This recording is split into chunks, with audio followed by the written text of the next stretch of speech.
Los 9 dones del Espíritu, segundo don, sentido espiritual, conocimiento, quinta parte. ¿Cómo se manifiesta el conocimiento a través de los frutos? Bueno, el segundo fruto de los que se mencionan en Gálatas 5, 22, 23 es gozo. Cada fruto está relacionado, como dijimos, con uno de los sentidos o percepciones. Es avivado por él y a su vez lo desarrolla. El gozo, bueno, supongo que todos saben, no es lo mismo que la alegría.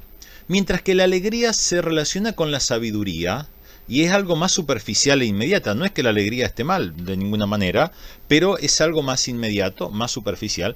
El gozo es algo más profundo. Uno puede sentir gozo y no por eso va a estar riendo, cantando, saltando. Es más, incluso uno puede estar triste por alguna situación, pero aún así sentir gozo en su interior. Y el gozo es algo mucho más duradero, profundo y menos variable como la alegría. Repito, no es que esté mal, ni la alegría ni la tristeza, podemos reír, podemos llorar, Dios ríe, Dios llora también, pero el gozo es otra cosa. El gozo no está fundamentado en lo que estamos viendo en el alrededor espiritual, como la sabiduría, ¿no? Lo que vemos, lo inmediato, sino que está fundamentado en las verdades profundas y eternas. Es un gozo firme, duradero, que no puede ser quitado porque se basa en el conocimiento eterno del Dios eterno. Juan 16, 22. También vosotros ahora tenéis tristeza, pero os volveré a ver y se gozará vuestro corazón y nadie os quitará vuestro gozo, dice el Señor. Juan 14, 16, 17. Y yo rogaré al Padre, y Él les dará otro consolador, para que esté con ustedes para siempre, es decir, el Espíritu de verdad, al cual el mundo no puede recibir, porque no lo ve ni lo conoce, pero ustedes lo conocen, porque permanece con ustedes y estará en ustedes. Hebreos 6, 17, 19.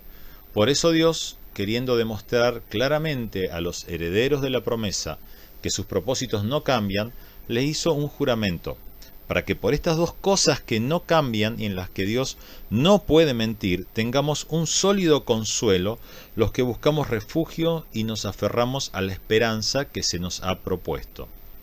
Esta esperanza mantiene nuestra alma firme y segura como un ancla y penetra hasta detrás del velo. Aquí vemos el gozo. El gozo de saber, primero, que el Señor ha resucitado y que por lo tanto ha vencido todo enemigo, que nada puede dañarlo, que Él estará con nosotros y que, así como Él ha vencido, nos llevará a la victoria final. El gozo de saber que el Espíritu está con nosotros y que es Dios con nosotros. El gozo de tener estas promesas del Padre que no cambian porque Dios no cambia y por lo tanto podemos tener consuelo y gozo a partir de ahí porque son verdades eternas. El gozo está basado en el conocimiento profundo de quién es el Trino Dios, antes que en las verdades acerca de Dios. Y el fruto es un gozo que no puede ser quitado, no importa las circunstancias externas. Entonces, este conocimiento de Dios, lo conocemos a Él, hemos tenido esa intimidad con Él, no tanto las verdades sobre Él. Ese conocimiento nos da ese gozo y tenemos, por ejemplo, en la Biblia a Esteban cuando es martirizado y él realmente tiene el gozo de ver al Señor y no le importan las piedras ni la muerte, y junto con él tantos y tantos y tantos hermanos que han sido martirizados a lo largo de la historia. Un gozo que no puede ser quitado, aunque estemos pasando por los momentos más difíciles, un gozo que no puede ser quitado. Cuando recibimos el gozo del Espíritu, aunque no entendamos ni sepamos por qué, también recibimos la tranquilidad para bucear en las profundidades de Dios y adquirir ese conocimiento. Bucear en las profundidades tiene una dosis de temor muy importante, sin duda. Bueno, es propiamente la imagen, ¿no? Buceando en aguas oscuras. ¿Qué hay ahí? No sabemos, no tenemos idea. ¿Qué nos encontramos? Hay uno se asoma a un abismo eh, que, bueno, inquieta, intranquiliza, nos da temor realmente. Ahí está Dios. Cuidado, o sea, Dios sigue siendo una fuente de temor. Claro, sí, Dios es amor, pero Dios es fuego consumidor. Ahora, con ese gozo es como que tenemos el ok, sí, podemos meternos, podemos sumergirnos, porque ese gozo nos da la esperanza de que Dios está con nosotros y nos va a guardar y nos va a llevar a buen puerto. Cuando tenemos el conocimiento profundo de Dios, podemos confiar y descansar en Él. Y entonces surge naturalmente el gozo de saber que siempre Él ganará al final. Él tiene la victoria, Él es Dios, Él va a ganar. Listo, tenemos el gozo, podemos descansar. Cristianos que no tienen el gozo, en el fondo no tienen una fe muy sólida en Dios. Hay problemas en su fe. ¿Cuál es la bendición para los que utilizan bien este sentido? Mateo 5:4. Bienaventurados los que lloran, porque ellos recibirán consolación. Ahora parece medio contradictorio, ¿no? Porque digo, estamos hablando de gozo y ahora hablamos de llorar. En el sentido de todo el Sermón del Monte, de todo ese texto, los que lloran son los que lloran por las injusticias que se cometen y por el sufrimiento que hay.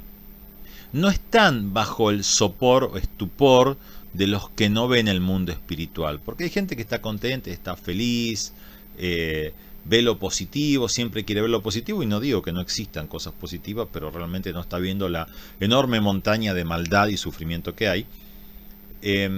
Pero estos que lloran, no, estos ven la realidad y ven todo el sufrimiento y todo el dolor y toda la injusticia y lloran por eso. O sea, ven toda la dimensión del mal, entienden, conocen la profundidad, la verdadera dimensión de la injusticia. No han temido en sumergirse y sondear las negras profundidades de la maldad del ser humano. ¿Y por qué no han temido en sumergirse en esas aguas tan fétidas, en esas cavernas tan tenebrosas? Bueno, porque tenían el gozo, porque lo hicieron de la mano del Señor.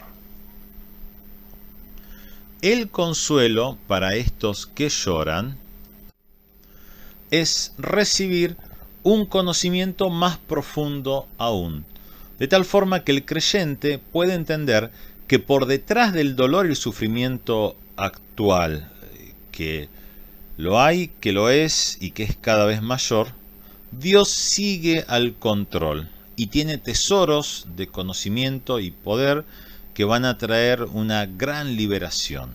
Él va a actuar en su tiempo, sin duda, y en la medida que sus hijos tomen ese conocimiento y lo traigan a la tierra.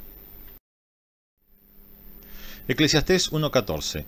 Por lo tanto, escudriñé todo lo que se hace bajo el sol y pude darme cuenta de que todo es vanidad y aflicción de espíritu. Aún con un conocimiento muy terrenal, debajo del sol, tal como es Eclesiastés. Eclesiastés está enfocado en el conocimiento debajo del sol, terrenal. No digo falso, pero obviamente incompleto. Bueno, pero aún con ese conocimiento muy terrenal, el autor de Eclesiastés pudo entender que todo lo que ocurre tiene una carga de maldad e injusticia que produce vanidad. Vanidad quiere decir vacuo, vacío, inútil, y aflicción de espíritu, que es un fruto de angustia y dolor que no tiene nada que ver con los frutos del Espíritu y obviamente no proviene del Espíritu Santo. Pero la conclusión de ese libro no es llorar por las injusticias. La conclusión de Eclesiastés, con una visión debajo del sol, es pasarlo lo mejor posible.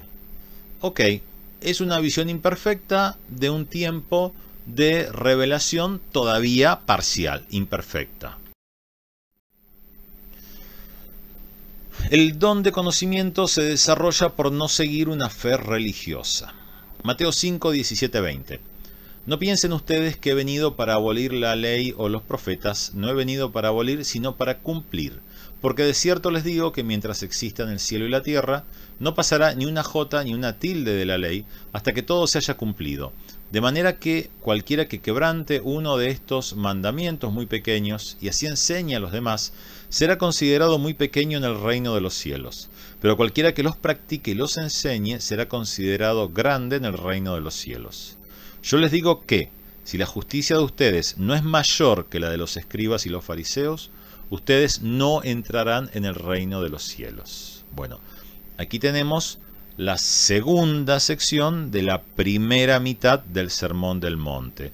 ¿De qué nos está hablando? Justamente de la ley. Bien, conocimiento.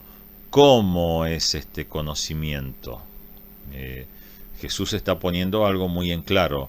Él no vino a anular nada de lo anterior, ¿no? Al contrario, Él vino a darle su cumplimiento, su perfección, su verdadero enfoque.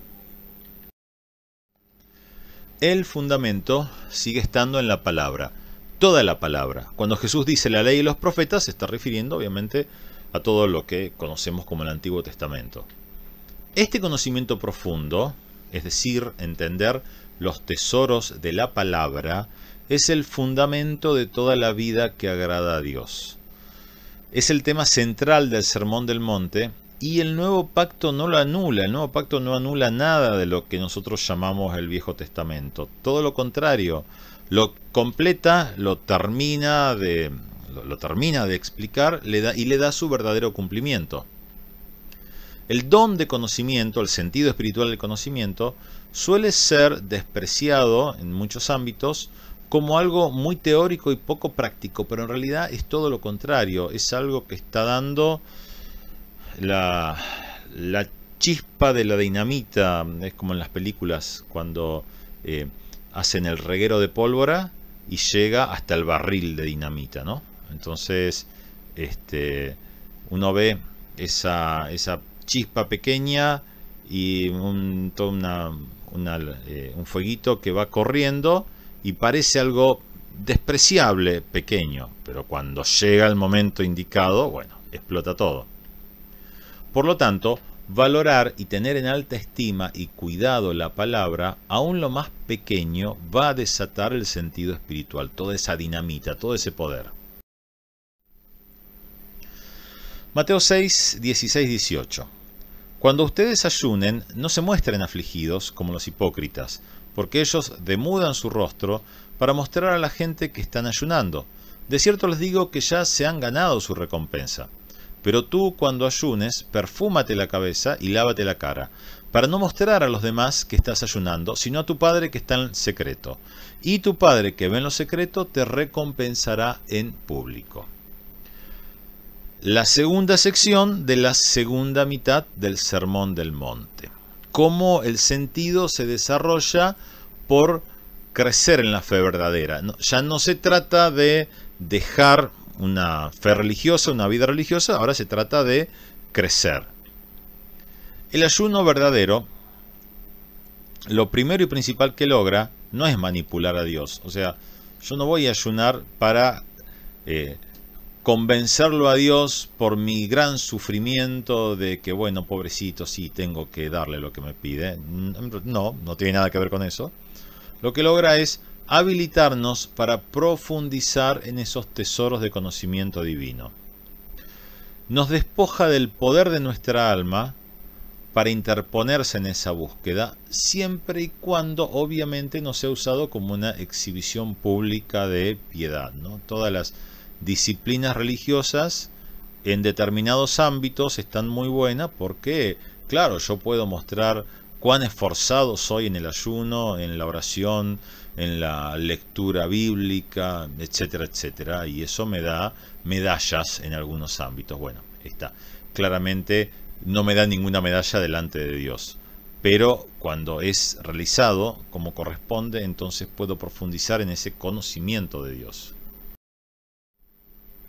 Notemos que el ayuno debe ser secreto, porque el conocimiento se busca en lo secreto. A diferencia de otros dones o de otros sentidos que están más expuestos, este tiene mucho de secreto, mucho de cerrado. De nuevo, la persona que está buscando, excavando, buceando ahí solo donde no hay nadie, no hay otro no ha llegado, para encontrar lo que otro no ha encontrado. Muy bien, continuamos en el próximo video analizando una serie de textos muy interesantes sobre el segundo sentido espiritual, que es el de conocimiento.